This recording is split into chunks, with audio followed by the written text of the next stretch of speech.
Hey, Uncle Doug. Uncle Dan. We have lessons to learn in this world. Indeed. And sometimes we, as the three uncles, can't teach ourselves all of the lessons all by ourselves. We don't know all of the things. It's weird. Despite that we are probably the most enlightened beings that the world has ever known. Well, we're all very stable geniuses, and that's nice to have. Right. But sometimes we can learn something from somebody else. And Uncle Mark, you've found somebody to teach us some valuable lessons. I certainly have. And, we've talked about many things that the religious life encodes us with as we pass through it. And then we're just kind of stuck with when we leave. Yeah, they just sort of stick with you unless you do something about it. Unless you pack that baggage while you're in it and you're unpacking it for the rest of Then your you life. carry that baggage to the grave. Yeah. So one of the goals of our show is to help people lighten their load of baggage. And we've talked about things like the homophobia you live with coming out of religion, the sexism, et cetera, is often the case. And one thing that not every religion loads you up with, but certainly many do, is racism. Indeed. Now, we have a person here today that has a very interesting life experience with racism and a life experience unwinding that. So we've brought in a big gun today. We've brought in Tony McAleer of the amazing organization Life After Hate to talk to us about all the joys and wonders of racism. Tony, welcome. Thank you for having me. It's great to have you here. Why don't you tell us a little bit about your story, which I think is not the most common story, but it certainly is one of the more extreme ones. Sure. And, to do that, I really have to go back to my childhood. And I want your listeners to think back to who they were at the age of 4, that when we come into this world. And I know little Tony was this bright, curious, sensitive, mischievous, stubborn, defiant little guy that was curious and open to the world. And, it's not, we find out it's not safe to be like that in the world. And we learn to shut down, put on masks and shields and emotional armor and such, and protect yourself. Right. And but when we do that, we become not who we truly are. And, I had a pretty normal childhood. My father was a psychiatrist. I suppose I could blame everything on that, but I grew up in an affluent neighborhood. I was born in England, came to Canada when I was 2, and went to private schools and that kind of thing. So I didn't come from the stereotypical broken, poverty-stricken family into the white power movement. I think the thing started to change for me when I was 10, and I walked in on my dad with another woman. Oh, wow. And that just rocked my world. And that was the moment when the God fell off the pedestal. Right. Do you guys remember that moment? Oh, yeah, very much so. Yeah. Well, everybody has that moment. They're not gods, they're human. And I felt betrayed by the authority figures in my life. And I was really angry. And I went from A's and B's to C's and D's. And I went to an all-boys Catholic school. Wow. And the next year, I was down in the C's and D's, and they tried to motivate me to study, and I was tuning out. Again, I was rebelling against the authority figures there, and they got together with my parents, and I think it was my dad's idea. They said, "Well, why not just beat him?" Jesus. And if I didn't get an A or B on major tests and assignments, I got hit on the rear end with a yardstick. Right. And so I remember, It's a great motivator. Yeah. For some maybe, but it wasn't for me. And There's nothing better for children than trauma, right? There's just nothing better. It's the best way to go. Scare the fuck out of them because you're twice as big and control everything in their lives. Right. yeah, so I remember, the teacher would hand out the test, and I'd pull up the corner like I'm playing Texas Hold'em, and 67. I know what that meant. And I'd have to go wait outside his little office, and whether it was 5 minutes or 10 minutes, I always wanted 1 minute more. You ever been in a situation where something bad's about to happen, there's nothing you can do about it? So he comes, opens up the door. I have to go into his office and put my hand on his desk and stare at his nameplate. And, he grabs the yardstick and how about this one? This is going to hurt me more than it's going to hurt you. I don't know who that's supposed to comfort, but that wasn't me. Right. Yeah, that's always one of those affirmations where it's like this what I'm about to say will neither do you any good, nor will it be true. It's one of those moments where both parties know it's a lie. It just seems to be a superfluous part of the ritual. Yes. Right. And so, the first time it was 2, then 4, then 6, then 8 times, and it was never more than 8. But it happened over and over and over again. I'm 11. I'm in grade 6, and to this day, I don't think I've ever felt more powerless than I did in that office. Mm-hmm.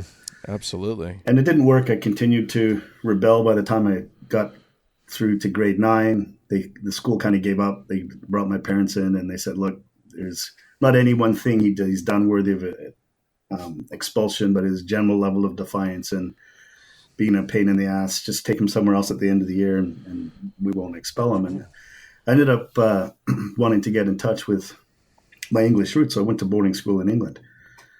And here's the crazy thing. I got to choose the boarding school, right? So I chose the co-ed boarding school at a seaside resort, Scarborough. Nice. Being a Catholic kid with an Irish surname, going to a Methodist school full of British Army kids. That wasn't the recipe for. It was a bad choice. You're saying, boy, you chose poorly. Yeah, the unintended consequences, right? Right. But on the weekends, I would go stay at my grandfather's in St. Helens, and when I was there, I got in touch with the skinhead scene. I'd gone from listening to Elton John and Queen, and would now listen to the Clash and the Sex Pistols, music that reflected my anger. An angrier vibe. Yeah, absolutely. And that's, we listen to what resonates with us, and that was that music. And my dad is they say there's nothing more English than an Englishman abroad. So he rebuilt the English pub in his basement with a copper top bar and barrels and pub mirrors, and didn't like the beer, so he brewed his own. And so he'd have all his English doctor colleagues. They'd all come over, for Sunday. They called it the session, and they'd be there Friday and Saturday night too. And it was, and so my dad was sort of uber British. And what I liked about the skinhead scene, which wasn't racist per se, it had a racist element to it, but the majority of it wasn't, especially at that time, was it was very pro-British, and they were into ale and into English soccer. And so I kind of went down that road, kind of false bonding with my father. I did not aware that I was doing it, but and my dad came from the Catholic slums of Liverpool, where there was 5 to a bed and things like that. And so he always said, working class values, middle class income kind of thing. So this working class youth movement I got drawn towards. And when I came back to Vancouver, I remember the first punk show I went to was Black Flag with Henry Rollins. And I'm standing outside with my Doc Martens on, and they were expensive and rare at that time. And these 2 skinheads, there wasn't very many in Vancouver at the time, come walking down the line, and they stop and stare at my Doc Martens, and they go, "What size feet you have?" And I know why they're asking, right? And I'm quaking in my boots, and I lied. I said 7.5, and they looked at each other and said, "Nah, they wouldn't fit you anyways," and walked away. Oh, wow. Oh, God. So those 2 guys became my best friends. Yeah, that's a great friendship bonding moment right there. Yeah, and my bullying survival strategy, because I wasn't a tough kid and didn't get in many fights at school, was befriend the bully, become the bully, and right. And I felt safe when I was with those guys, right? And nobody could physically dominate me like that. I didn't really realize it at the time, but like I felt so unsafe in that and powerless in that office. And for me to have their protection, I had to have their respect. And for me to have their respect, I had to commit all the same street violence that they did. And it was it was awkward at first. Like you had to think what I'm going to do with my fist or my feet, next. These guys, it was instinctual. Right. But I eventually became competent, and I liked it. Like the exhilaration, the buzz, and the feeling of power over someone was exhilarating. I wasn't all that great one-on-one, but if there was a couple of us, it was exciting. And the feeling of notoriety that we got, and people being afraid of us, was intoxicating as well. And at the beginning, I think we latched onto the white power part of it as just being the most hardcore version of skinhead. It was more part of the identity than it was really ideologically driven. But once I sort of was in that identity, I started to, I read Mein Kampf. I started to read books on the Third Reich and National Socialist economic policy. I kind of nerded out on National Socialism, and you suddenly became a good I student. suddenly became a very, very good student, and what people wanted. You just had to find the right interest. Exactly. That's all. Yeah. And my dad was bombed by the Germans during World War II, so it's an interesting way to be angry at your father when you have a poster of the guy who sent the bombs on your bedroom wall. Right. And how was he reacting to that at the time? I mean, he must have been aware that you were moving in that direction. And he hated it, and to be honest, our relationship never ever recovered fully from that. But and I went down that whole rabbit hole, and by the time I was 19, 20, I was down at Aryan Nations in Idaho, and really pushing things to their extremes, and ended up being on the Montel Williams show twice. Wow. Once as a skinhead in 89, and in 91 I was on with a suit and tie, as we attempted to mainstream to sort of present ourselves like what Richard Spencer does, right? He puts on a suit and tie, looks sharp, and people listen to you better than when you're wearing combat boots and a flight jacket. So Tony, you went from a powerless kid at Catholic school to eventually a street thug to a spokesman. Right, and I set up a computerized voice messaging center. Press 1 for this, press 2 for that. That had messages from Tom Metzger and the National Alliance and Ernst Zundel and all these people, and then groups from Australia and stuff like that, and ended up going to the Supreme Court of Canada twice for violations of the Human Rights Act. Wow. So you were a bad dude. Yeah, no, absolutely. It was a bad dude. And I just want to point out here, I don't blame anything on my childhood. But I share what happened in my childhood to help understand the lens through which I made the decisions I made. I chose to do everything I did. And I hold myself accountable for that. And the analogy I like to use is, you ever gone to the grocery store when you're really hungry? Right. And you make different choices, right? Right, sure. More from the center aisles and less from the outside. Exactly. And so the analogy is, I went out into the world emotionally hungry. And my dad worked 70, 80 hours a week, so it was almost like being abandoned, but by the parent sleeps under the same roof. In the same way. And so as human beings, we just want to be loved. And if we can't find that in a healthy way, we'll find it, wherever we can get it. And for me, it was, that's attention, acceptance, approval, and protection and safety. Protection, yeah. All those things made, my mom said, well, why do you hang out with those guys? You could, you're smart, you're bright, you can hang out with all these other people and be successful. Why do you hang out with them? And, it wasn't until much later on where I thought to myself, they had what I didn't. And that was toughness. That was something that I valued more than intelligence, was toughness. And I gravitated towards that. And, you brought up trauma a minute ago. And I think through my own personal development, this is my view, that toxic shame is at a root. It's the root of a lot of things. Yeah. And toxic shame is like an impaired sense of self, right? And so when things happen to us, like trauma and other things that are not obviously traumatic that can do this, and we feel less than, we feel weak, powerless, unlovable, not smart enough, not pretty enough, whatever. It's very down in the basement of our subconscious identity belief system, and we live our lives in reaction to that. So that's really interesting.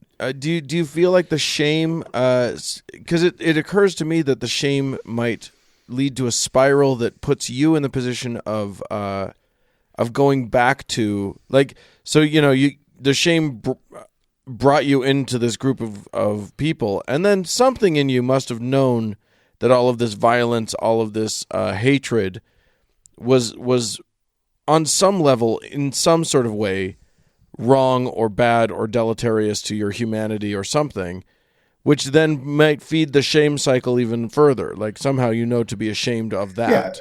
Yeah. Does that seem fair? Yeah, no, absolutely. And so, to help distinguish, guilt is I did. Shame, toxic shame is I am. Healthy shame is I was. Mm.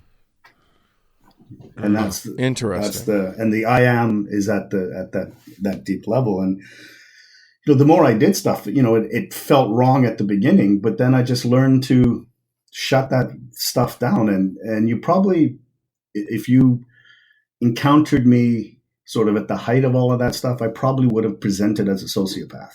And I was completely disconnected from my heart and operating solely from ego, and the ego should never be driving the bus. So in that moment, at that time when you were at the height of your involvement in the organization and the thrall of all that much hate, did you have moments where you'd look in the mirror or you'd be falling asleep at night where you would be confronted by what you had become, or was there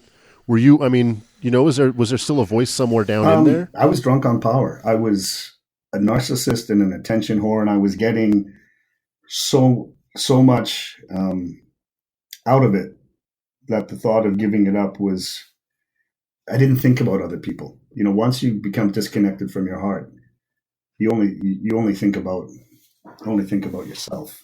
Talk briefly about the things that you were getting out of this lifestyle, the things that were feeding you, the things that felt good about the lifestyle that you were living. And it's like eating McDonald's at 2 a.m. It seems like a great idea at the time, and then it's empty, right? It feels good going down, and then you need more. And it was always the pursuit of more. And I got to a point where I was starting to feel empty and lonely. But that was right, because at some point you need more and more to fill the hole, and then there's not enough, right? But in the end, it was an external catalyst that really challenged where I was, what I was doing, and who I was. Talk about that a little bit. Tell us what that was and how it affected you. Oh, it was the birth of my daughter and my son 15 months later, and the wonderful thing about children is they're safe to love, right? And they're and they don't challenge you that way in a different way. It became and it's infectious. It's hard not to love a child, right? It started that thawing process in my heart because it was safe to open up. It's they're not capable of shaming, they're not capable of ridicule, they're not capable of rejection, at least not until about 13. So it became this safe place. It wasn't a come to Jesus moment that changed things for me. It was a process. It took several years, but it started with them entering my lives and them being the catalyst. And when they were 2 and 4, I ended up was separated with the mother. I was breaking up with her 3 months into the relationship, and she told me she was pregnant, and so we weren't off to a good start, and neither of us were capable of a healthy relationship at that time. I think your relationships with others is only as good as the relationship you have with yourself, and I was completely disconnected from myself. I was as far away out of alignment with who little Tony was that that was impossible. So was she in the movement as well? Yeah. Your wife or girlfriend at the time? She was obviously fully invested as well. Yeah, but then once we separated, she was out of it, and that's a pattern that shows up with women who leave the movement. It's you're not just dealing with the ideology and everything, but there's usually a relationship to navigate that either accelerates the process or is a hindrance. But once the relationship was over, she was out. Right. And there must have been a moment then when you kind of were thawing in your feelings and your children being the catalyst for that. Was there a moment when you realized this? Yeah, and again, it's part of a process. But when they were 4 and 6, and let's see, they were born in 91 and 92, 15 months apart. So by 95, I'd sort of been in 10 or 12 years. I was exhausted from all the court stuff, but I became a full-time single father. Mm. Wow. And I became aware that, at the age of 20, I thought I would be dead or in jail by the age of 30 as a white revolutionary. Right. And I was okay with that. But was it fair to me to have to maintain that same position and do the same activity with the children? Was it fair to them? And for the first time since I couldn't remember when, I started to make decisions with other people in mind. Before, I was a complete narcissist, and I began to realize that, I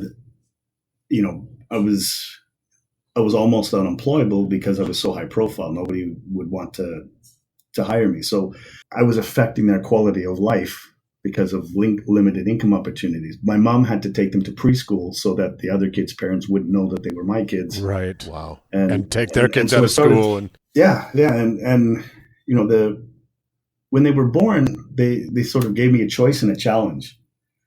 And it's almost like from Viktor Frankl's Man's Search for Meaning, when who we become when we accept or face that challenge sort of defines us. And I chose to put them first, and that was the rationalization that I used, because the first step of leaving these movements is disengagement, and that's where you leave the social group behind, you leave the activity behind, and but you probably still have the beliefs, and that was me. And what I said to myself, why should I be like Don Quixote jousting windmills? Why should I do all of this stuff that I've done fighting for a bunch of white people who probably couldn't give a damn whether I lived or died?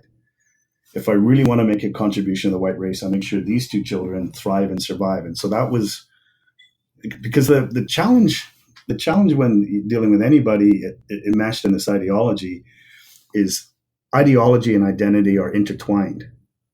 They become intertwined, and you can't attack the ideology without attacking the identity.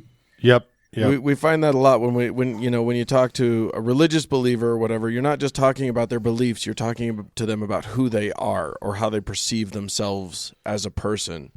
So it can be It's a very delicate conversation. Yeah, it makes sense that this wasn't just a set of beliefs for you. It was who you were. Absolutely, I had invested huge amount into that, who I was, and I wasn't about to give that up.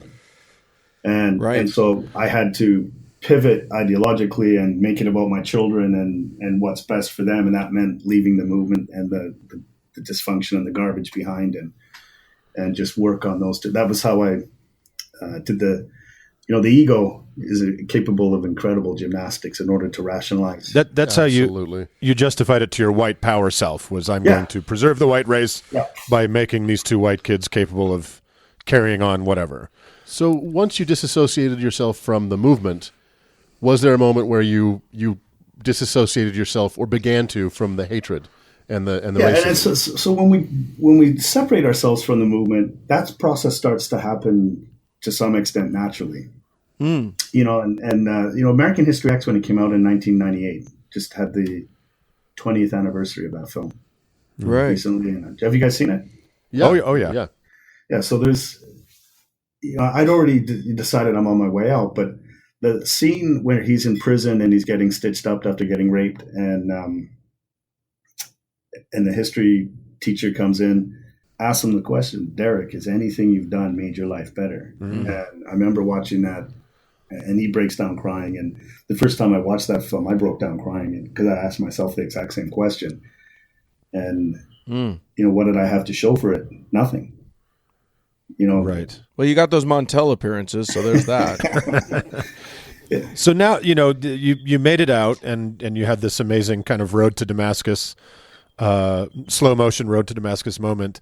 So can you talk a little bit about what you do now, what your organization is, and the advocacy? Sure. And Life After Hate, we help get people out of hate groups. And we were formed in 2011 after meeting at the Summit Against Violent Extremism. Life After Hate was an online journal before that. And But the six of us came together in Dublin. Google Ideas put on this amazing conference where they brought together 50 former violent extremists from around the world, 30 victims and survivors. So you had the IRA and the Ulster Volunteer Force, all ex, of course, otherwise it would kind of be chaotic. But former FARC commander, the former president of Colombia, you name it. It transcended gender, race, class, ideology, faith. Yeah. And what inspired us so much is as we started to talk to people and listen to their stories, there were so many similarities. Right. And it was a sense of belonging, a sense of purpose, a sense of brotherhood and camaraderie, and that's why people join. It's actually not the ideology. The ideology is a part of it, but the vulnerabilities, and I think it's the toxic shame creates those vulnerabilities. Sure. Where those things are missing, so we have to find it externally, and people coming out, the stories were similar too. I can't tell you how many times I heard, it was the birth of a child, and it seemed anecdotally to be a female child more than interesting. a male child. Yeah, I think there's something about the feminine energy, and we want to protect our daughters, but turn our sons into warriors, right? Right. Or the other one that was really big was the receiving compassion from someone who we didn't feel we deserved it from. Oh, interesting. Give us an example of that. Yeah. Well, there's the guy who started Life After Hate as an online journal, Arno. I remember he told the story of when he was at McDonald's, and there's an elderly African-American woman on the other side of the cashier, and she sees a swastika tattoo on his hand, and then she looks at him and says, "Come on now, son, you're better than that." Wow. And that was like, it was... It's a brave woman. Yeah, and it was like a virus inside his mind. Like it probably took a year or two but it started to, like, why would she say that? She has every reason to hate me. And when, I look at those compassion stories, and again, I'll tell you about mine in a sec. When we're compassionate with someone, we hold the mirror up to them and allow them to see their humanity reflected back at them when they can't see their humanity on their own. Mm-hmm. And when we're in a place like that, when I was in a place like that, I was completely disconnected from my own humanity. And the ego contorts itself and puts on masks, and I was kind of like a pufferfish, right, trying to make myself bigger and tougher than I actually was. And I believe that the level to which we dehumanize other human beings is a mirror reflection of how disconnected and dehumanized we are inside. Absolutely. And so, tell us about your moment of compassion. What happened so there? After about 98, 96, 97, I kind of left, and in 2004, I reinvented myself as a financial advisor, and I was getting off to some great early success. Life insurance is a lot easier to sell than Adolf Hitler. And it's not that easy to sell. I cut my sales teeth on the toughest thing out there. Oh, that's awesome. I've long lost my fear of rejection and people saying no. Right. And so I was doing really well, and I started to get into some personal development stuff. And I met I was introduced to this guy. He's about 10 years old. He's from Manchester. I'm from Liverpool. And, we hit it off like a house on fire. And a lot of it's it was like the intersection of quantum physics, metaphysics, and psychology. So it was getting out of your own way and limiting beliefs. And so I started to do these things and change things in my life. And my life very rapidly started getting better. So I ended up doing most of this guy's programs. And about 8 months later, the guy who introduced me, it was my birthday, hands me an envelope, open it up, and it's a gift certificate for one-on-one counseling with the guy. And I thought, great, who doesn't want therapy for their birthday, right? And so I go in and see the guy, and we're good friends. We respect each other. And I'm telling him about my childhood and why I'm angry at my dad, and all of this different stuff, and I'm sitting there going, do I tell him the rest? Because in my experience, when people found out about the rest, it was the end of the relationship. That's that. Yeah. In fact, sometimes it was the end of an entire social circle. Right. Right.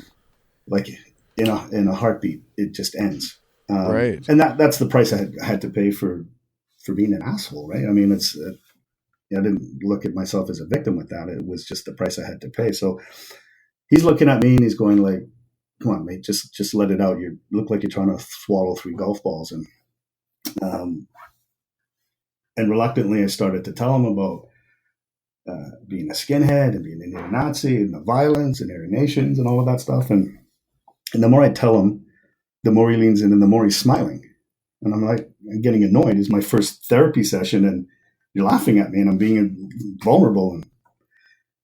And I go, "What's so funny?" And he leans in with a big grin on his face and he goes, "I'm Jewish, right?" Oh, wow. Wow. And he's the man I respected. We're friends, and he wants to heal me. He wants the best for me. He's loves me as a human being, and here I am, shrinking with shame into my chair, knowing that I'd once advocated for the annihilation of him and his people. Right.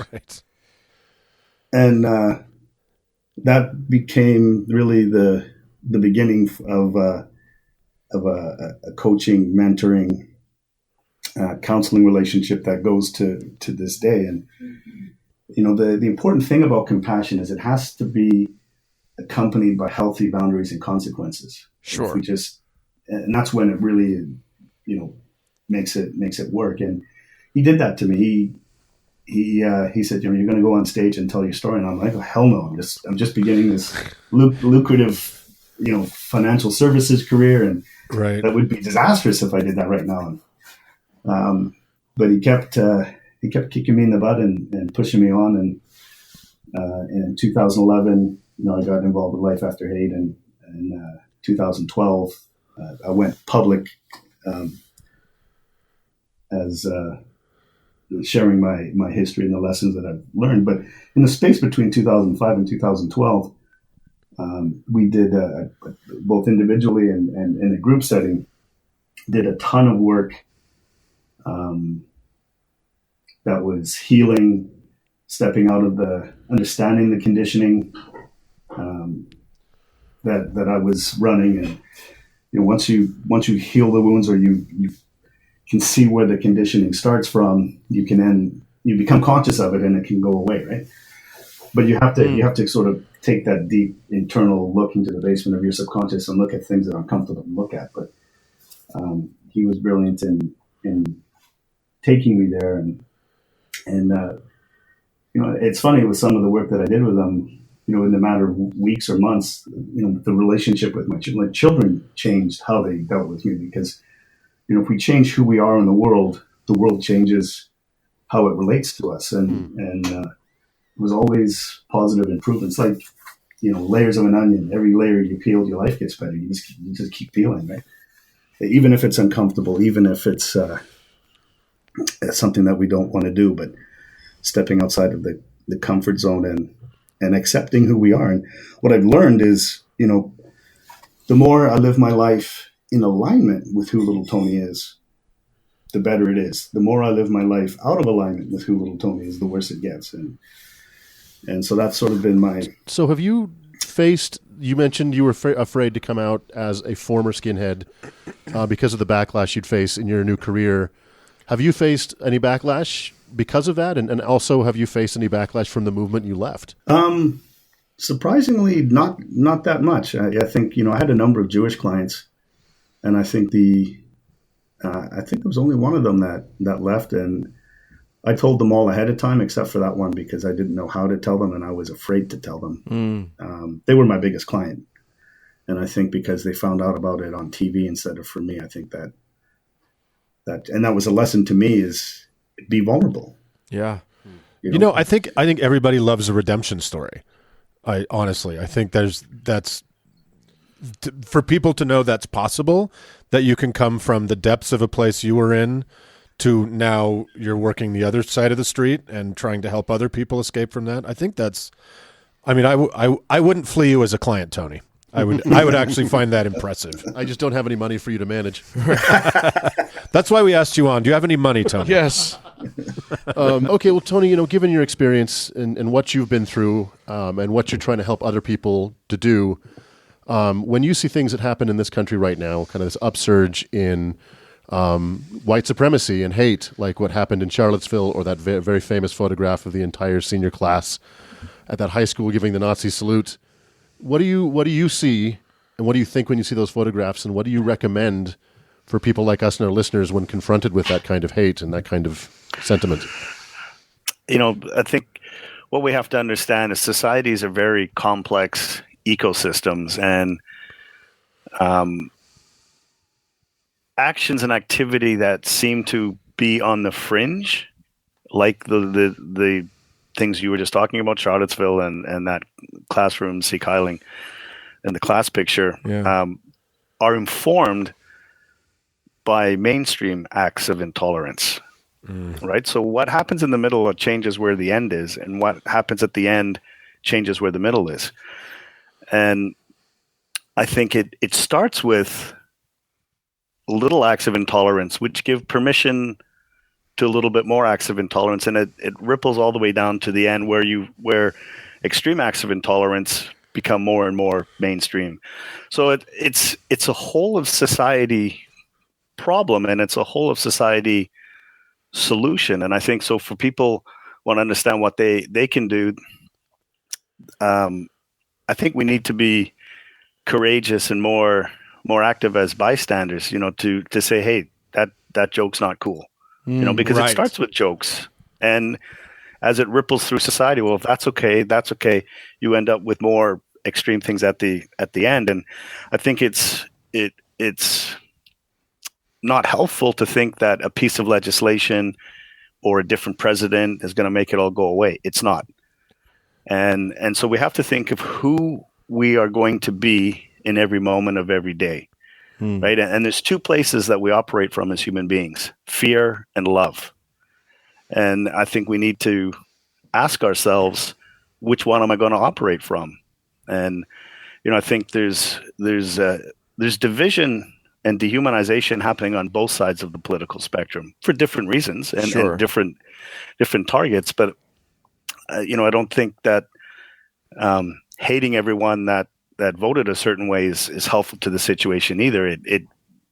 It helps justify the division that exists. And I think, I spent 15 years trying to change the world outside of me to make myself feel better. And what I've learned is the only way, the way that I can have the most influence in changing the world is changing who I am inside. Right. And that's sort of along the be the change you wish to seek. And I think people need to look into their hearts and try and eliminate that judgment, that dehumanization of the other wherever it happens. I think it's down in Orange County. There's a mayor down there that has started, I think it's called a Million Acts of Kindness or something like that, as a program, and it's dropped bullying by 50%. Really? In the schools. And if we operate from a place of love and kindness with each other, because I think in general we don't treat each other well, right? And the society is reflecting that.